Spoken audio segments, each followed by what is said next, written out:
আমি জানি না আমার দল কি করবে। আমার দলের প্রতি অনুরোধ, আর ব্লাফ খাওয়া যাবে না। এমনি অনেক ভুল পথে হাঁটা হয়ে গেছে। আমার দলের প্রতি, নেতৃত্বের প্রতি অনুরোধ, ভুল পথে হাঁটা ঠিক হবে না। কারণ ভুলে ভুলে কিন্তু সবকিছু শেষ হয়ে যায়। আমি মনে করি এখন থেকে বলা উচিত, গণভোট হবে।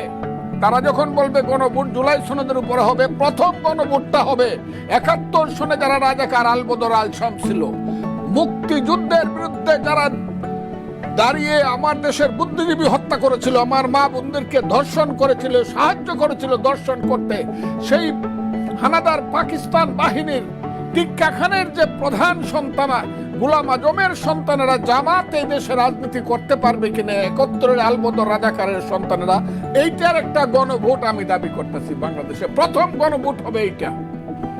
এই গণভোটটা প্রথম হোক, আলবদর রাজাকার আল শামস এবং তাদের সন্তানেরা দেশে রাজনীতি করতে পারবে কিনা।